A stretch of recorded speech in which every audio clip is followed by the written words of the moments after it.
Welcome to the Brigham Young University Family History Library webinar series. Feel free to use the chat box for any questions during the presentation. If we don't get to them during the presentation, we'll answer them at the end. My name is Braden Knutson. I will be your host for this webinar. Today we will be pleased to hear from James Tanner, who will be giving a presentation titled A Deeper Look at Homestead Land for Genealogists. James Tanner has a bachelor's degree in Spanish and a master's degree in linguistics from the University of Utah. He received a Juris Doctor degree in law at Arizona State University. He served for 2 years as an intelligence analyst for the U.S. Army and 39 years as an Arizona trial attorney. He has previously owned a retail computer business and an Apple Macintosh software company. James has over 32 years experience in genealogical research and is an avid blogger of Genealogy Star blog and Rejoice and Be Exceeding Glad. He served for 10 years as a missionary at the Mesa, Arizona Family Search Library and is currently serving at the BYU Family History Library. He has presented at expos and conferences around the U.S. and Canada. James has 7 children and 33 grandchildren. Howdy, this is James Tanner. We're here for another Brigham Young University Family History Library webinar. These webinars are being recorded and will be uploaded after they are presented to the BYU Family History Library YouTube channel. We invite all of you to view the existing body of webinar recordings and instructional recordings. We're getting close to 200 out there, and we'd ask you also to subscribe. Then they'll notify you when new webinars come up. Okay, well, we're going to look today at homestead land. This doesn't mean, the title, by the way, doesn't mean that genealogists can get homestead land. It does not mean that at all. It means that we're looking at it as genealogists, the history of homestead in the United States. So don't get your hopes up. The U.S. government's going to give you any land because you're a genealogist. Okay, now, interestingly enough, American history is mostly about land. You might want to be, aware of a lot of different things when you're doing genealogical research, but one of the things that's important is a little bit of history and even more geography. But the history part of America, we always get the history. If you take a history class, maybe you had the last one you had might have been in high school, but maybe you had one after that or a few. But most of those history classes are going to talk about what we call the political view of America, people coming in, all of the development of the government and the Constitution and all that kind of stuff. Well, the real history of the United States and the history of North America is based on land. We'll go back to the Massachusetts colonies when those group of people that are now called Pilgrims, or were actually referred to shortly after they got here as Pilgrims, were settling along the Massachusetts coast beginning in 1620, and the Mayflower arrived. They actually didn't know where they were, and they were a little bit lost. They had a land grant from Virginia, from the Virginia Land Company to settle, and unfortunately they ended up in the Massachusetts Land Company grant. And so they didn't really ever own anything, and they also had to renegotiate their contract so that they could get a contract. So it was a year or so after they actually arrived that they were properly located in the right land grant.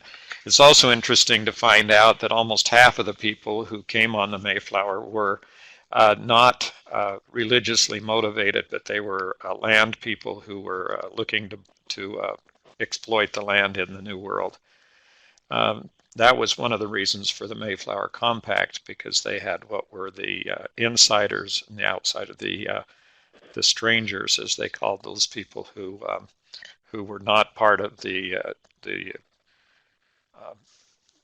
Puritans church. Okay, well, that kind of got it started, and by the time the United States broke off from England, land development was well in progress, and land acquisition became a big deal.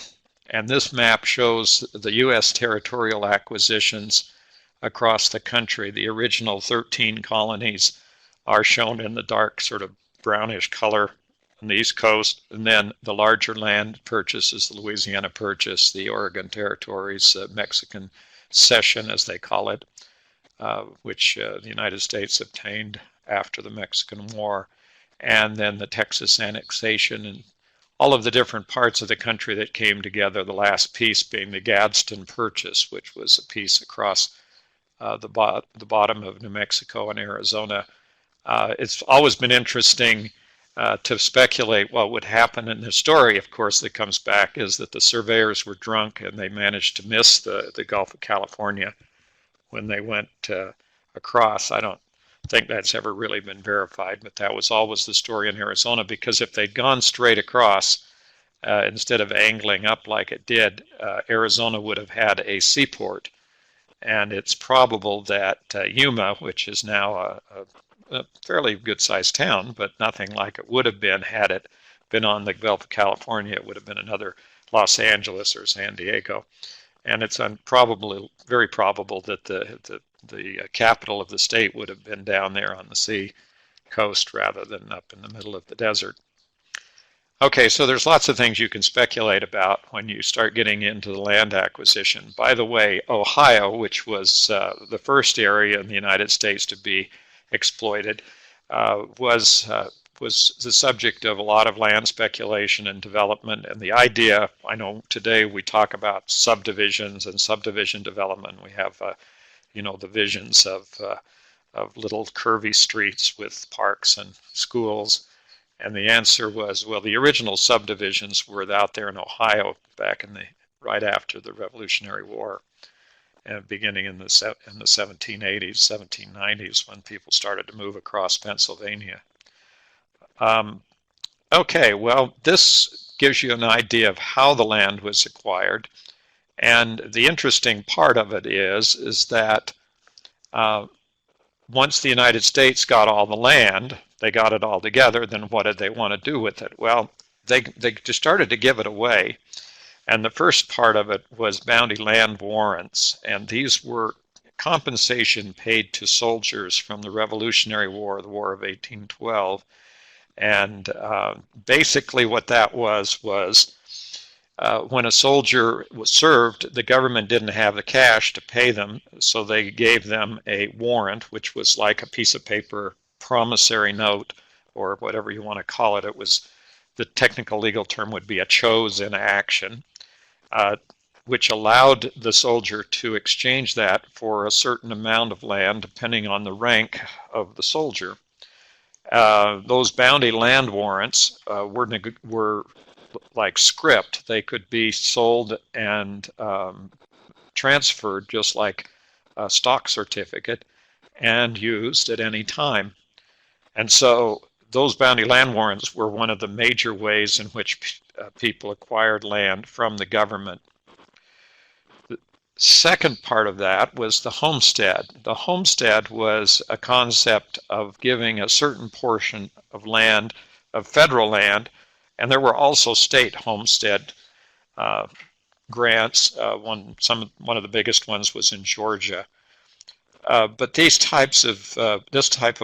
idea was formulated with the idea of awarding people a certain amount of land, dependent on their occupying and improving the land in a certain way, and then over a period of time, and then obtaining title from the United States government. The title came in the form of a grant of land that was outright, and the government owned the land by claim of all these different land exchanges and acquisitions that had occurred.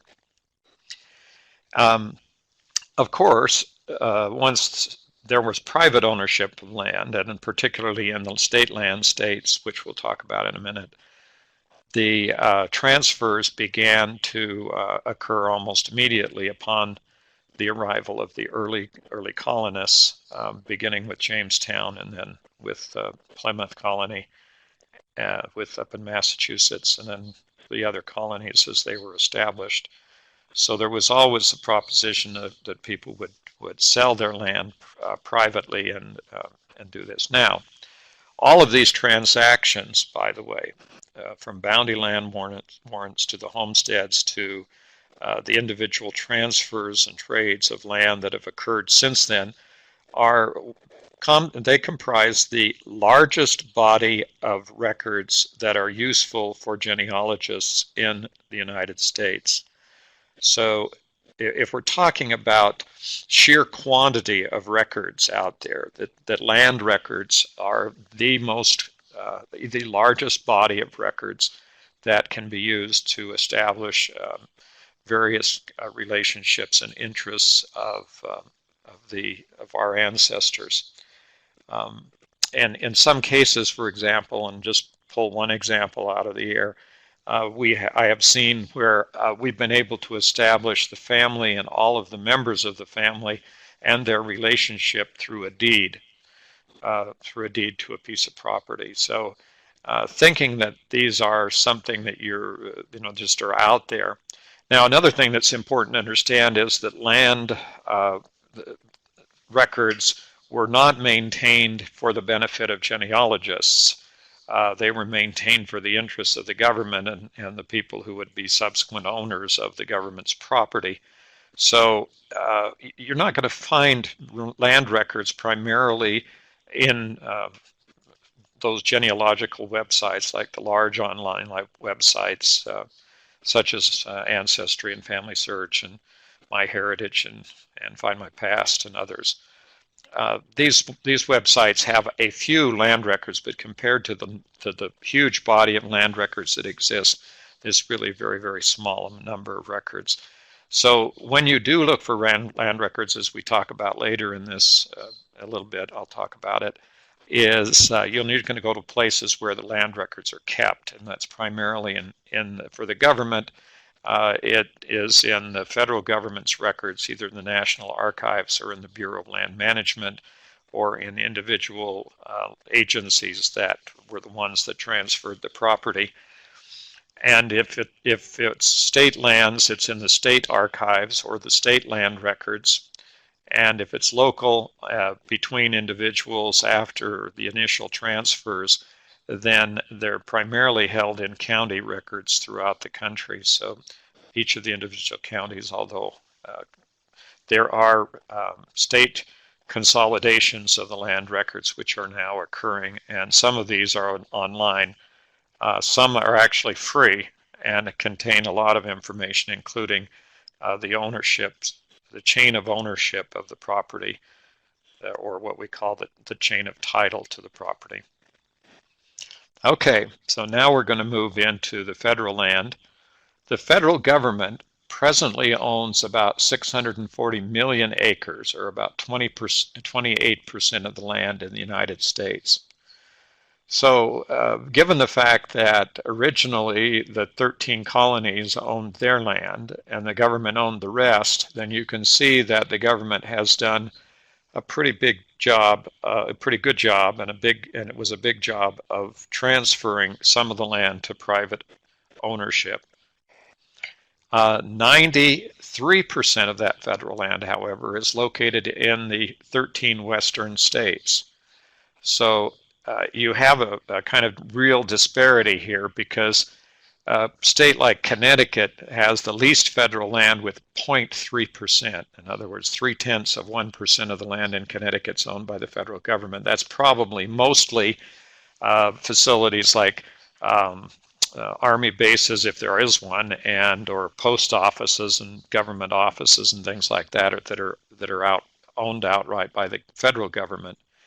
Nevada has the most federal land. 81.1% of the state of Nevada is owned by the federal government.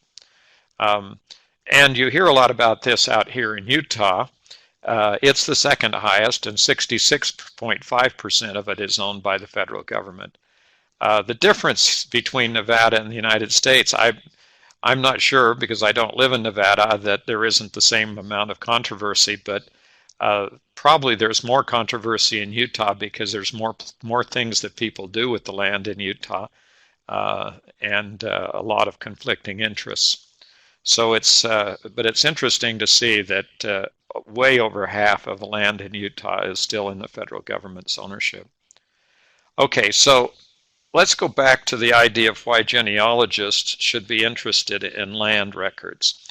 First of all, it depends. This really does depend because it depends on if your ancestors lived in any of the western states. Um, Now, if they lived someplace else, for example, if your ancestors were recent immigrants and came to the country after the Homestead Act has all disappeared and no one was getting any more homestead property in the United States, or if they lived primarily in the eastern states, then they're probably not involved with the homestead. But if they did live in a western state, meaning anything on the west from the Mississippi, generally speaking, except for Texas, then they are probably derive their ownership from an original homestead if they were not the original homesteader. Secondly, if your ancestors were early settlers in the western states, then there's even a higher, more important reason or a higher interest in investigating homestead, because it may very well determine some of the who your ancestors were and differentiating them from others, and also be helpful in establishing who their descendants were, because after the original land was split up, it was very likely that the divisions of the land were given to their descendants. So this following the land records is a way of following the history of the family, and to some extent. And this is giving you another interesting criteria, is if your ancestors were farmers. Of course, a very high percentage of the country back in the 1800s were agriculturally related people, agricultural workers of some kind, or farmers. And that, of course, changes as the country became more industrialized. But if your ancestors were farmers, then you're going to be interested in land and ownership, and ultimately it's going to go back to a question of obtaining the land from the original landowner, that is the federal government. And if you're searching for an elusive ancestor, this is an important thing, is you need to go to land records, because if the person ever owned any property, then there's a record of it, and that helps to establish a chain. I recently did a search, didn't have anything to do with homestead, but it did end up having to do with the Georgia land homesteading or state land sale that occurred in Georgia. And that was a family that was located in Mississippi, actually in a county called Itawamba County. Itawamba County. I don't know how they say it, but that's how it looks. So I'm going to have to say it that way. Somebody will correct me, I'm sure. But if we go back, trying to trace them back was done primarily through the land records. We were able to find where they obtained their property, and then trace them across Alabama to Georgia, and then up from Georgia to North Carolina. So this was primarily a land record situation, is that they were moving, and as they moved, they created new land records. Okay, now, and understand the whole concept of homestead, because the way the homestead was offered in a certain number of acres of land, usually in what seems like sometimes an odd number, like 120 acres or 240 acres or 640 acres. All of those numbers seem to be sort of arbitrary, but in fact they were based on what's called the Public Land Survey System, or PLSS. The survey system started in Ohio, as I mentioned earlier, and worked its way across the country. And what this map shows is, in each of those colored areas, was a different survey. In each survey, there are north-south lines called the meridian or prime meridian, and there's an east-west line established called the baseline. Now in Arizona, the baseline went across the state sort of 3/4 the way down to the south. You can almost see that. Looks like there's a kind of a X over the state of Arizona, except for a little corner, tiny little corner up in the extreme northeast of the state. That little different colored is a completely different survey, by the way. And there's an interesting situation that occurs when two surveys meet.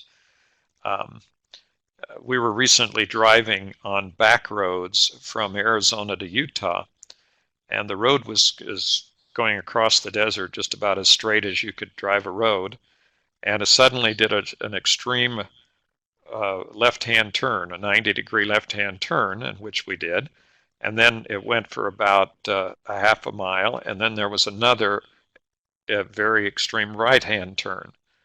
And what had happened was that the surveys between Utah and Arizona had not matched because they were separate surveys.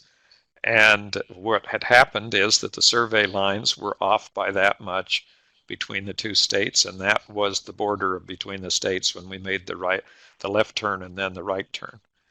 So this is kind of the situation sometimes between the properties. All of these properties were surveyed into a system of townships. If you start up in the upper right-hand corner, you see there's a principal meridian with a baseline, and those big a grid was created of what were called townships. And then each township was divided into a section, and then each section was a square mile. So a township was 36 square miles. It was 6 by 6, and it would be nice if they were all nice and regular and square like that, but unfortunately mountains, canyons, rivers, and lakes got in the way, and so a lot of times the boundaries were not quite as straight as all that. Once the sections, now the township, by the way, I should mention this, the township is not the same thing as you would have as a township back in some place like Pennsylvania.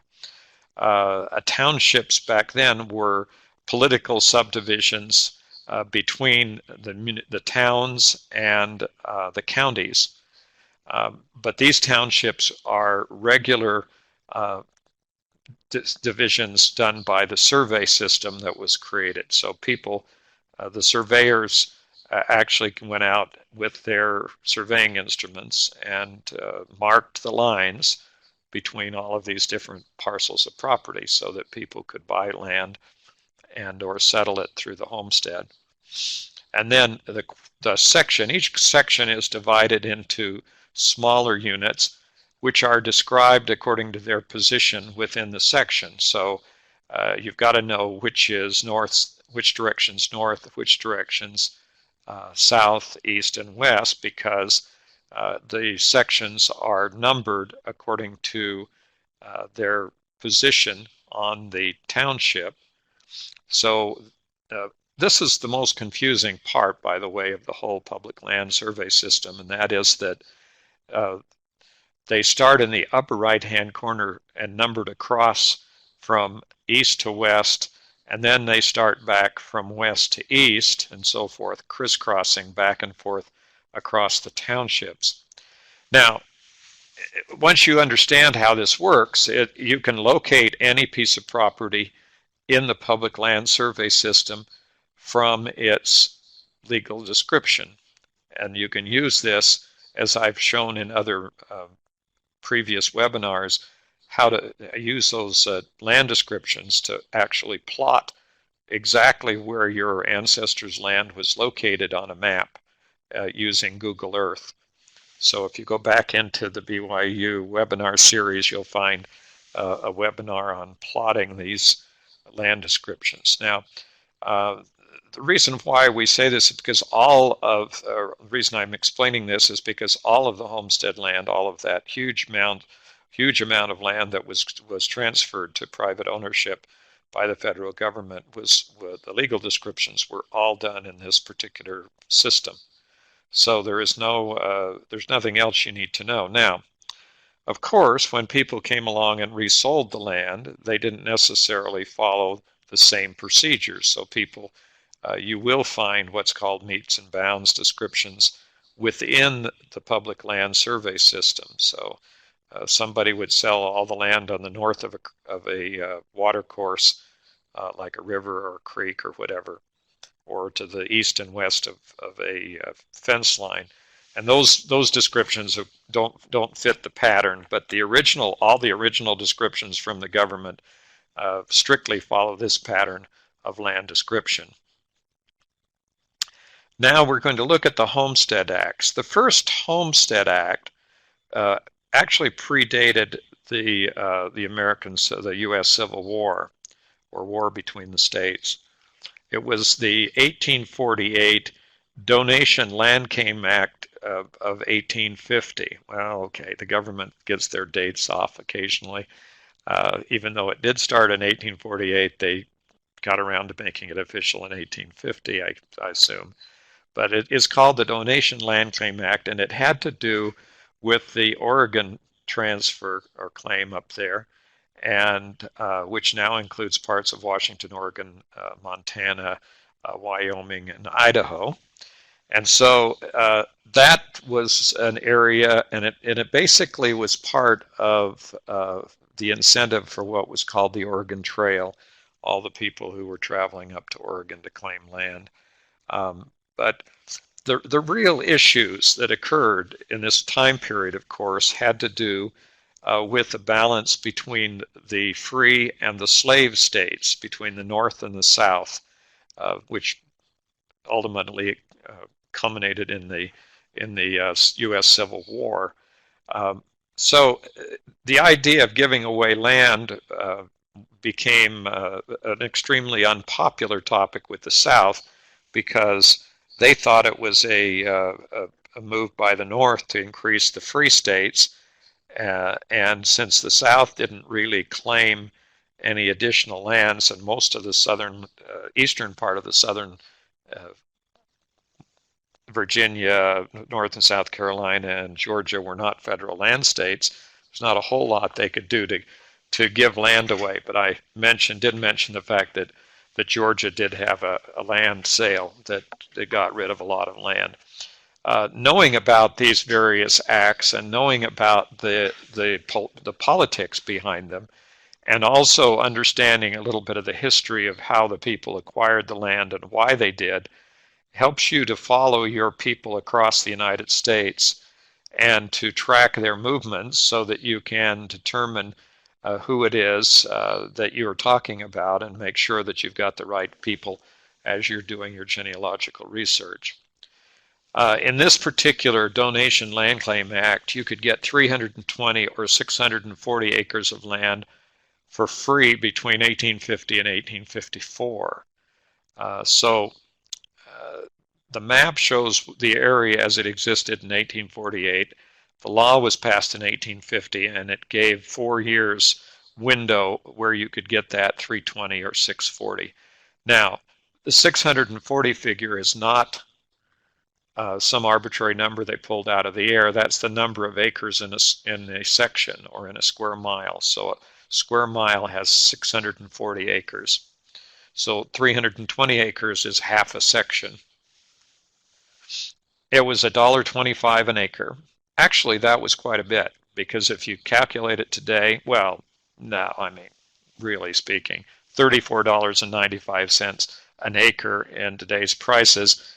I'm assuming there probably could still be some land someplace in the United States. Maybe there's a few toxic waste dumps out there where it's going for $34.95 an acre, but I doubt there's very much land left in the United States, in the continental United States, that would go for anything close to that price today.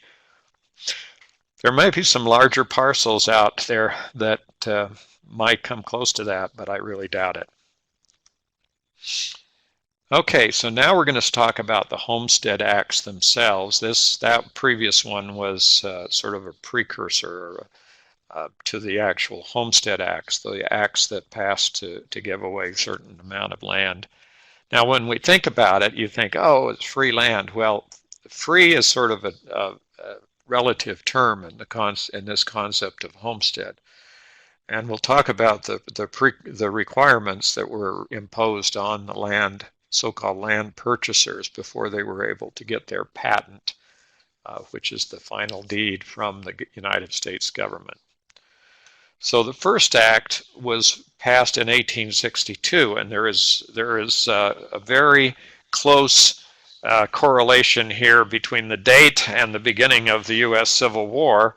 It was as soon as the South declared its sovereignty and separated from the North, the remaining U.S. Congress passed the Homestead Act.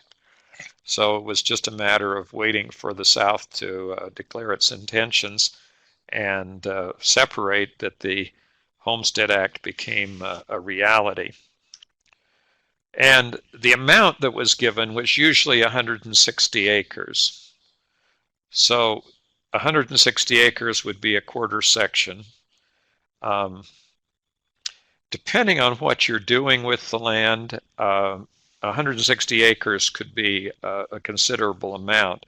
Now, you understand that this land was being given back in 1862, which was right in the beginning of industrialization, but most of what we would call mechanization of the farms had yet to be completed. These people who were obtaining 160 acres had to go out there with their axes and their shovels and their picks and their hoes, and they had to cut down the trees if there were any, or they had to plow the land, which was extremely difficult out on the plains, the first plowings, when you had the plains vegetation, which consisted of grass that at some times was 8 to 10 feet deep. So this was not easy, and for someone to actually go out and physically clear and plant 160 acres, even with the help of a large family, this was a very, very difficult proposition. But that was the draw. The draw was that you could just do that. You could just go find a good place that had some water and had some arable land, and you could go out and claim it and start yourself a farm, which was a revolutionary idea from a world standpoint, considering where a lot of these people who were coming from Europe came to America simply because, after the Homestead Act, because of the promise of free land. They were already working hard. That wasn't the issue. The issue was they had no future, no ability at all to become a private owner of land in most of continental Europe and England and Great Britain at that time. Okay, so next thing that happened was, in the Homestead Act of 1862, we had the first homestead claim. And the first homestead claimant was a person by the name of Daniel Freeman, and he lived from 1826 to 1908. And there's a picture of him. He was the first official homesteader in the United States. He went into, the legend has it, and they haven't really been able to prove or disprove it, but he filed his claim 10 minutes after midnight at the land office in Brownville, Nebraska on January 1st, 1863, the first day the Homestead Act went into effect. And it's kind of interesting, too, because Daniel Freeman's property is the site of the Homestead National Monument of America. So the government took it back. After all that hard work that Daniel Freeman put in and getting there in the middle of the night to get his property, it ended up being owned back by the government as a national monument. Now that says something in Utah that you probably won't understand if you're listening to this someplace else, because that's one of the big controversies right now, is a potential national monument, additional national monuments in Utah when they already own 66% of the land. Okay, well then let's kind of look at again now at the Homestead Acts, because each Homestead Act, by the way, and it's important to do a couple of things. If you're doing research, you need to know approximately when your family came to a certain location out there west of the Mississippi. If they arrived in Kansas, Nebraska, whatever, you need to know the date. And then you need to correlate that date with the existing Homestead Act at the time to see whether or not they were registered with that act, if that's how they got their property, or if they're buying it from someone else, did they get the property originally from, they had to have gotten the property from the Homestead Act. Now, there is one huge major exception in the United States to all these Homestead Acts, by the way, that we need to mention, and that is the railroads. The United States government, when they were attempting to incentivize the people who had a lot of money to build railroads across the United States, they began by passing laws granting the railroads huge tracts of land. And so what they would do is the approximate path of the railroad that had been surveyed, the government, in order to assist or incentivize the building of the railroad across the country, granted the railroads alternate sections. So just like a checkerboard, they would get the first section, and then it would be on the south side of the railroad right of way, then a north section on the north side of the right of way, and then a south section. So if you look at land ownership where the railroads go through, you'll find that this kind of checkerboard pattern going across the country in stripes and other areas. And there were other land grants similar to for developmental purposes. And these grants were not like private homesteads. But once the railroad owned the property, then the railroad could sell it or lease it or do anything else it wanted to with that property. So your ancestors may have obtained property outside of the Homestead Acts from one of the railroad companies or through a sale from a railroad company.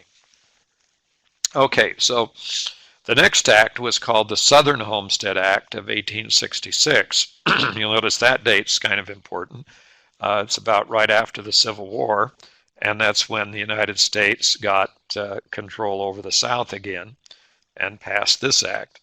And it was aimed at the southern tenant farmers and sharecroppers.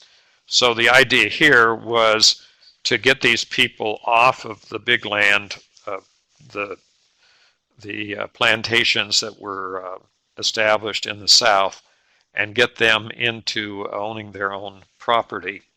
And was not successful, by the way. Even though the land was free, the concept of going out and settling a certain amount of land, 160 acres or whatever, 40, 60 or 108, 160, 320 or whatever, is daunting. You need to have some resources, and it's not it's sort of a jump of faith, and you had to have some means of living for a period of time before the land became productive, if it did. And if you're already living in a situation in farming, it was pretty hard to give that up, even if you were a sharecropper or a tenant farmer, just for the possibility that you might make a go of owning a piece of property. So this is where, if you're doing research in the South, that you need to understand that sometimes the land issues were controlling onto how the people moved, or whether they did or did not move. Next Homestead Act was called the Timber Culture Act of 1873.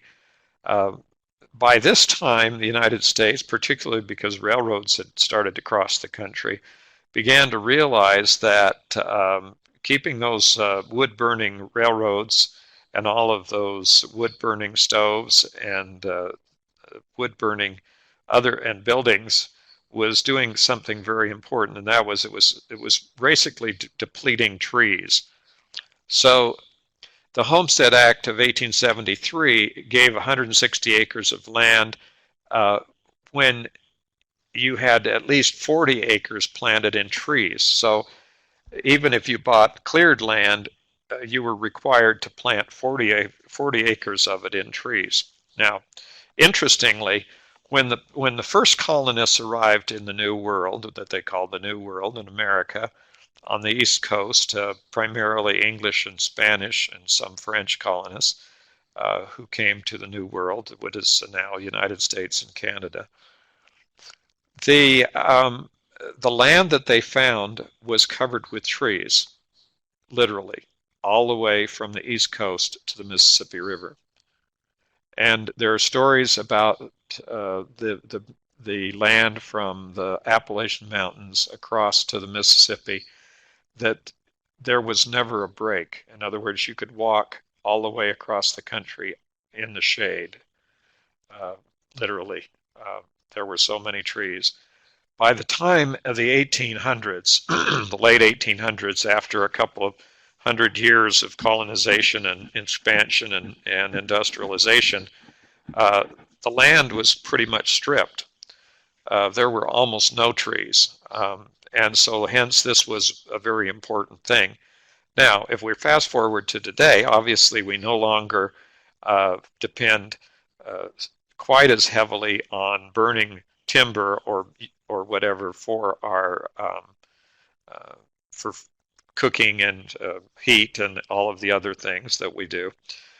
In addition, the type of lumber used in building and construction is no longer the kind of tree that's grown on a local farm. And so what we have now, if you go from the East Coast, if you're driving west from the western part of the United States to the East Coast, you get the impression that there's another solid mass of trees all the way from the Mississippi River to the East Coast. Most of the trees have regrown. It's just incredible how much of that property came back into woodlots and trees. In addition, this was an interesting, the Timber Culture Act of 1873, because it could be added to an existing 160-acre claim.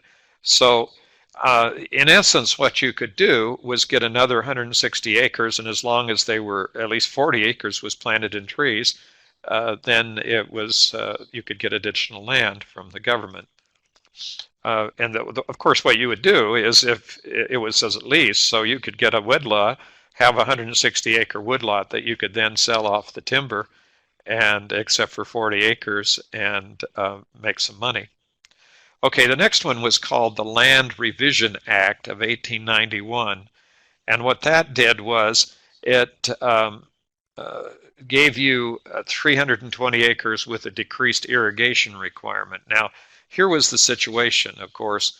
In order for someone to claim 160 acres of land, you needed to have some way to water the crops. Now, that wasn't a consideration back in the East, where what we could call out West here, we'd call them dry farmers. We'd call them people who depended on rainfall to water their crops. That worked just fine until the United States expanded out past Kansas and Nebraska into places like New Mexico and Colorado and Wyoming and Montana, because the rainfall in those areas was neither reliable nor extensive. And so when they got to places like Utah and Arizona, the only way that they could survive was through irrigation. But the requirements for irrigation needed to be adjusted because of the difference in the land as the people moved west. So here you could get up to, as the land people went west, you could get up to 320 acres, but you didn't have to irrigate it all. You could still rely on whatever rainfall there was. And it extended the time to commute a homestead claim. At the time, the time period that it was most commonly was 6 years, And in the West, it took a lot more time to get the land settled and productive and to build the improvements. If you were bringing in irrigation from a distance, most of the settlement in Utah and Arizona, for example, is a story of digging irrigation ditches and building dams. Uh, my own ancestors who settled in northern Arizona lived along what was called the Little Colorado River. The only reason it was called a river is because it was the only running water out there. There was, in many places, you could step across it. In fact, I have personally jumped across it on a number of occasions.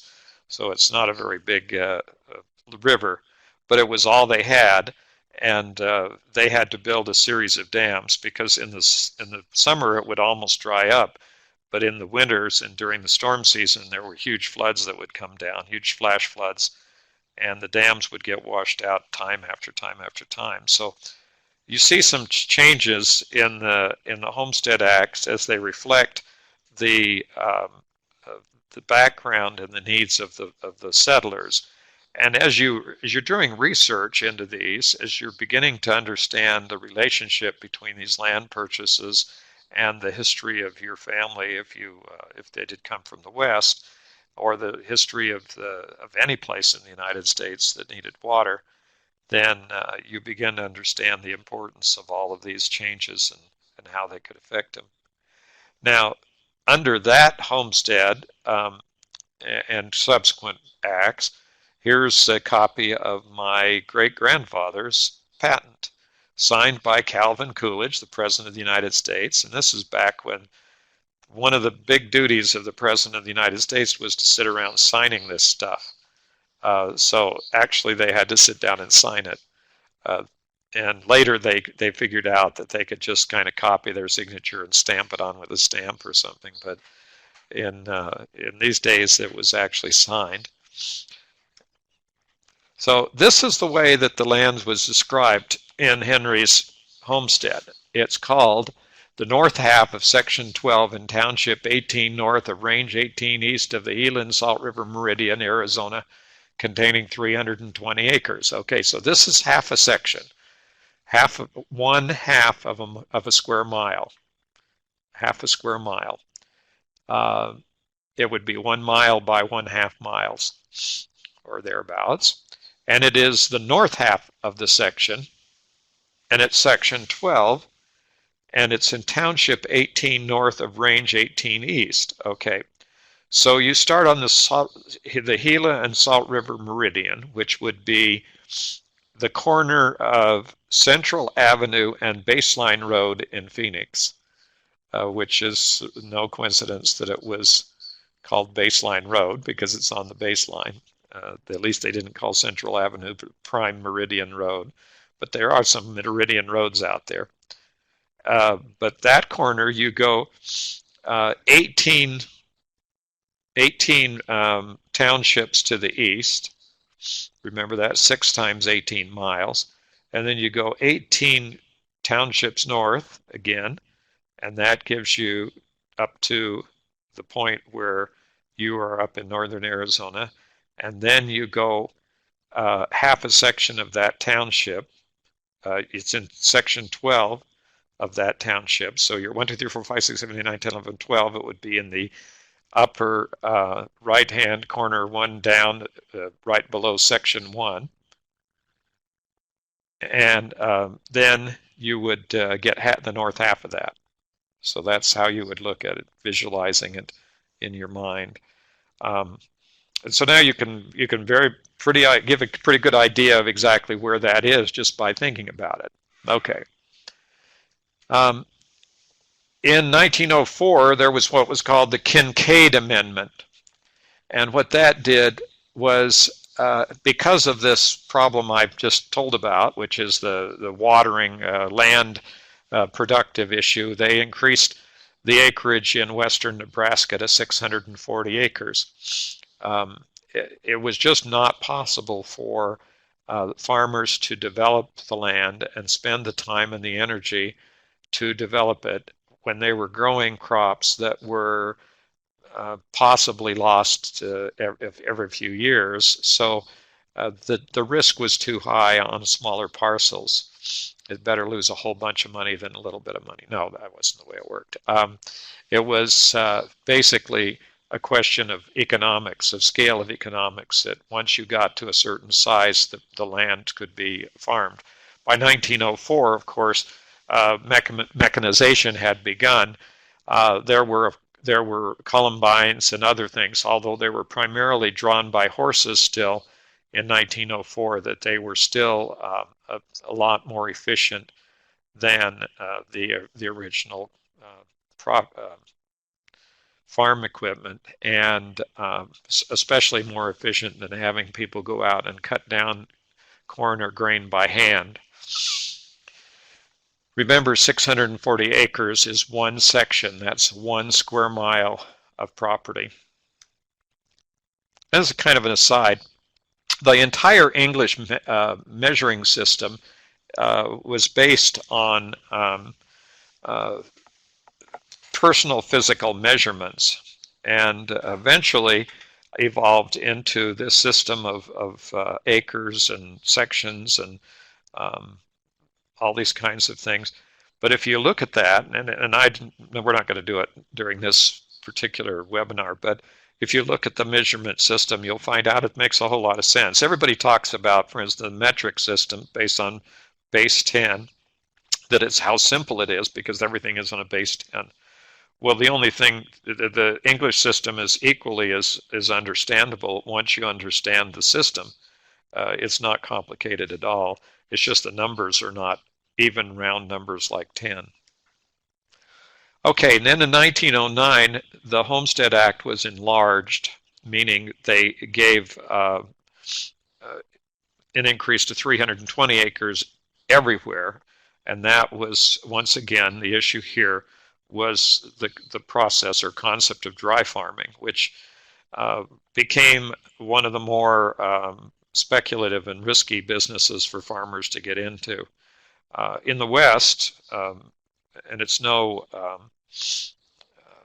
coincidence that a lot of the food grown now in the United States comes from irrigated areas of Utah, Arizona, and California, and Oregon and Nevada, and other places where irrigation is possible and used, because that makes it more predictable as far as growing crops. But dry land depended on rainfall.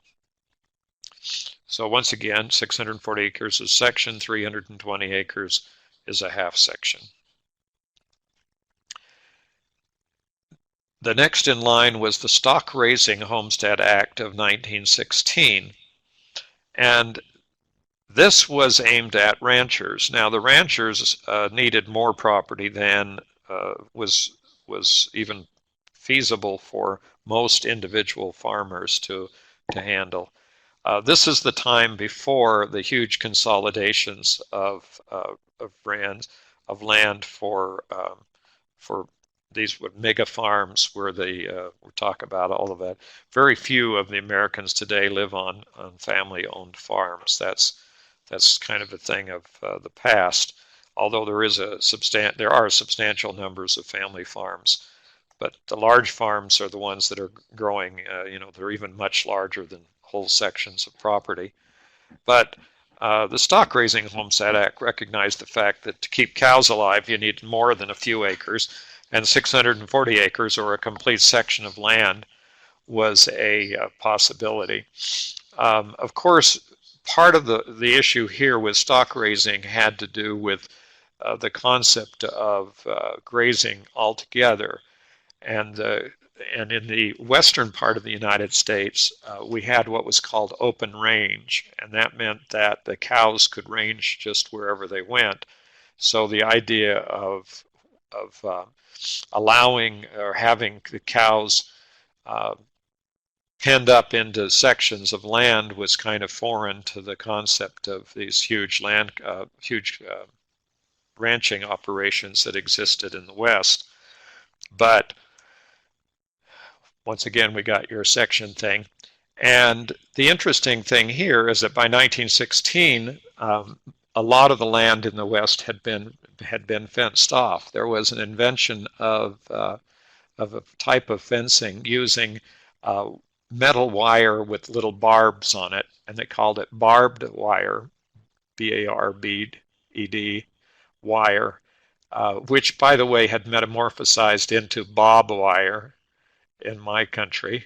And so we, as kids, knew it as bob wire. We didn't have any idea what barbs were, so we didn't know what the little things are, rather than they would stick you if you got too close to them. But that was what really was the basis for this whole Homesteading Act in 1916, was that the country was finally being fenced off and broken up into smaller parcels. During the 1930s, the government decided to subsidize homesteads under the New Deal, and there was a brief resurgence of homesteading, and they gave a subsistence homestead to a house and outbuildings located on a plot of land in which can be grown a large portion of the foodstuffs required by the homestead family.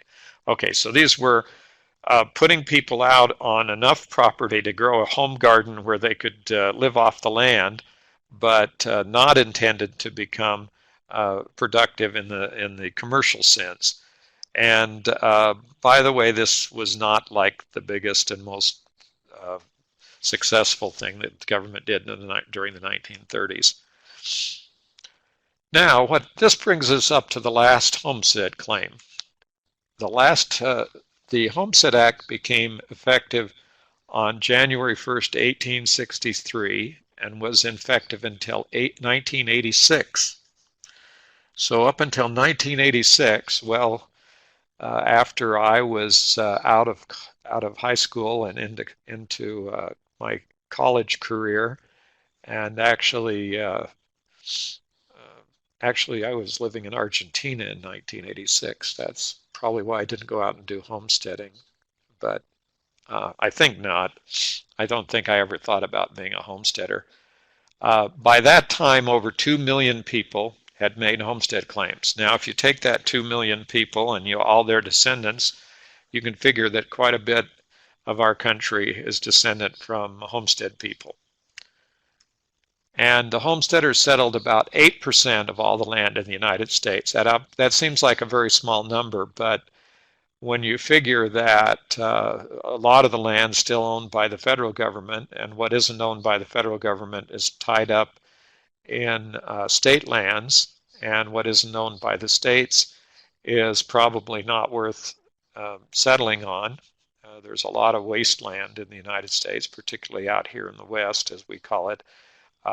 In my view, nothing is wasted, but if it can't grow crops or can't maintain cattle from the United States, the standpoint of this Homestead Act, it was considered wasteland. So, in 1974, a young Vietnam veteran named Kenneth Deerdorf filed a homestead claim on 80 acres of land on the Stony River in southwestern Alaska.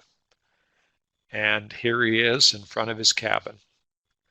And what happened is that he filed, but because of the requirements to improve the land, which meant cutting down a lot of trees and also meant building and putting fences up, he actually didn't get that. His homestead patent was the last one issued on May 5th of 1988. So that's when it all ended. And the question I guess you need to ask is, were any of your ancestors part of that 2 million plus people who ended up being homesteaders? And this stamp, this 1962 centenary stamp, it's a centennial stamp of the Homestead Act from 1862 to 1962, 100 years celebration. What you're seeing there on this is a sod house. In other words, they cut the grass sod, piled it up, and put it across a roof and created a home with a door. And those were called, the people who made these farms were called sod busters, people who could cut that sod.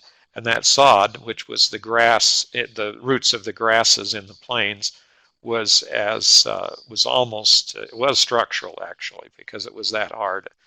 And it wasn't until there were some rather dramatic increases in the technology of plows and the steel plows and the iron plows that there was enough um, technology to actually turn or cultivate the land in the Midwest of the United States. Okay, now we need to know about the homestead process. How did all this occur? Well, generally, everything, it was the same from 1862. The variations that I've talked about were in the amount of land and some of the conditions for settlement, but it pretty much stayed the same. A person who made an application for a homestead was called an entryman, whether they were a woman or a man. At that time, they called them all entrymen. And then district land offices were the place where they administered the homestead applications. So they were established across the country, and as areas were opened up for homestead, there's some, there's quite a few, not too many, but there's some rather prominent movies were made in the United States about the issue of opening up the Homestead Act. One about the Oklahoma homestead. I think the name of it was the Cimarron. But anyway, the basically land rushing in, coming across, trying to grab a piece of land, and getting back to the district office to register your claim. Kind of dramatic thing. You had to comply with the requirements of the specific act. So that's kind of why knowing all those acts exist, because each time they passed one, they changed the specific requirements that were necessary to get the patent or the final deed or transfer from the federal government. And it usually required residence on the land and tract improvements. Now, there are stories about people who ran up and put up a shack, and then they'd live there for a month, and then they'd leave and whatever. This was not an automatic thing, and it was not impossible that somebody would. It was sort of self-policing, because if your neighbors realized that you weren't complying properly with the Homestead Act, there was a lot of people that would be interested in having that homestead fail, and having to lose the land so that somebody else could grab it. So you're not really, it was sort of a self-policing thing, because if they didn't do the improvements, they also had inspectors that had to come out. They actually had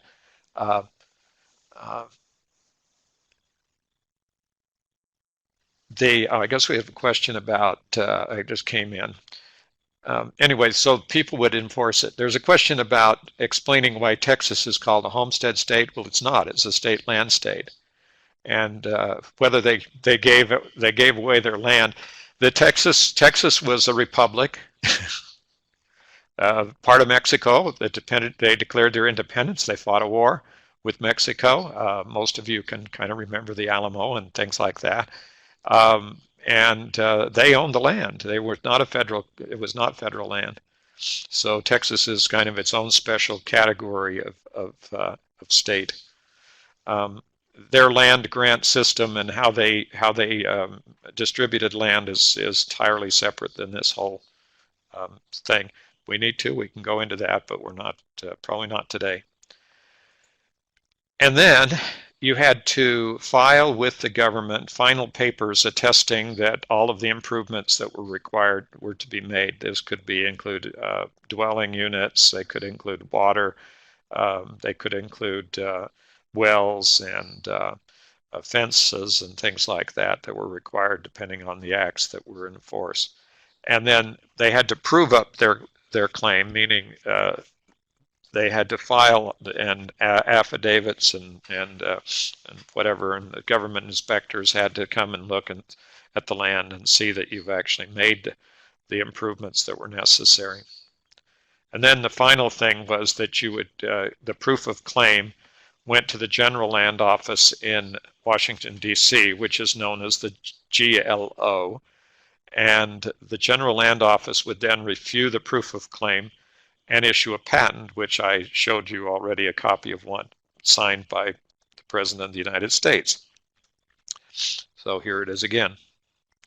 So that document then became the deed to the property and was then recorded in the county where the property was located and became the original title to the property. The improvements required could include the fact that the homesteader had to be at least 21 years of age, 21 years old, or and the head of the household, had to live on the land and build a home, had to make improvements. Those could be, anything from barns to cattle pens to fences to whatever was considered an improvement, and had to farm the land for at least 5 years and pay an $18 filing fee.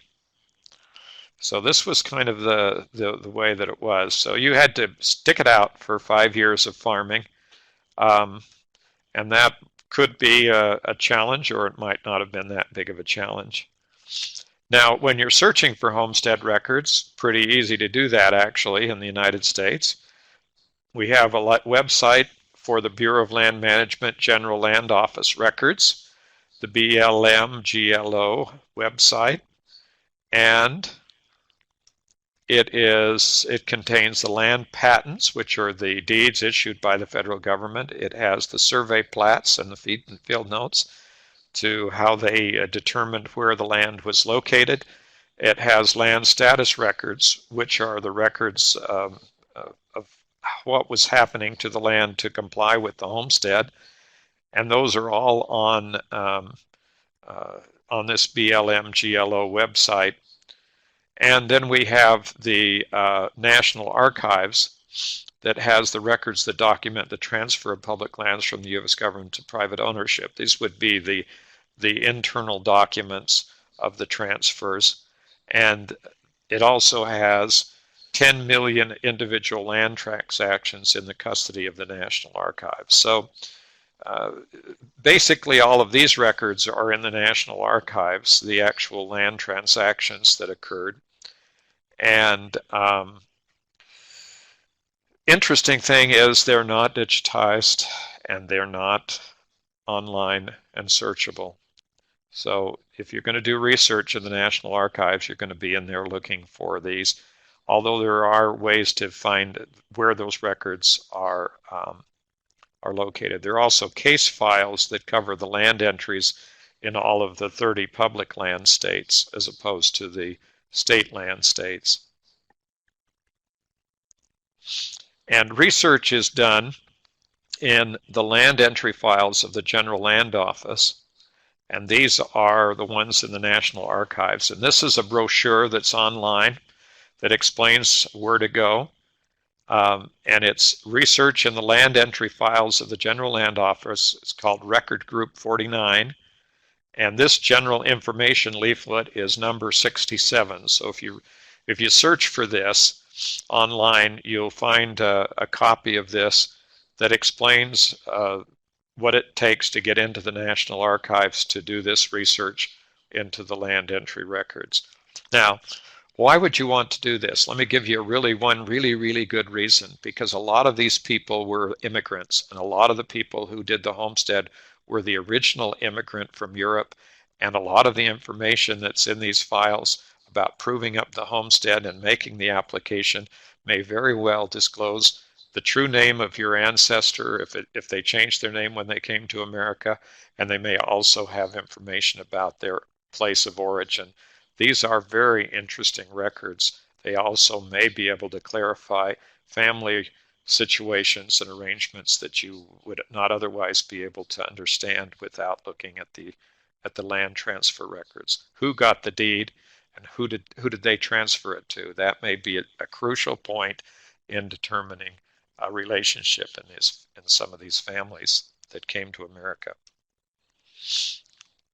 There are also some records on FamilySearch.org and Ancestry.com. You should always check the large websites first, but as I mentioned right at the beginning of this presentation, they're not likely to be very complete. For example, here, if I look for John Tanner, I don't find very much on Family Search. There are land entry and title files and homestead and title files. And then there's another website, ourdocuments.gov, and they have some very interesting things. There's another program called First Landowners Project. This is a private project from historygeo.com, and historygeo.com has put together a map, an interactive map of most of the United States. They're not quite finished with everyone, but they have a substantial number of the first landowners in every state, across some of the states of the United States, so you can use this. You may want to look to see if a library or a university or somebody has this project. Here at BYU, it's one of the websites on the Family History Library startup page here at BYU that you can use to discover the first landowner in and see if your ancestor was one of the first landowners in the homestead section. Here's some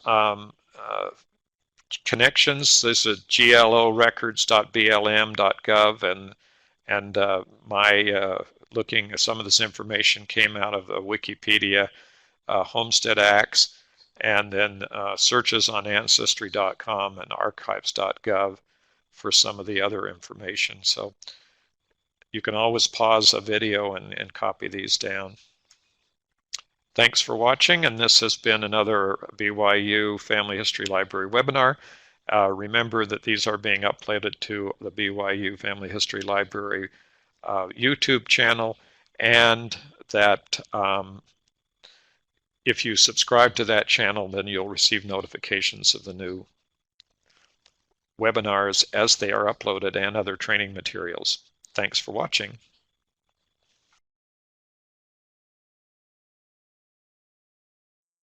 Thank you very much, James, for the wonderful webinar. We did have a comment from Lola that said she'd really appreciate understanding how Texas land grants work, as many of my ancestors migrated there as early as mid-1800s. So my only word is just keep an eye on our schedule. We post new schedules every month for upcoming webinars, and you never know what's going to come up. But thank you very much for participating, and we will see you next time.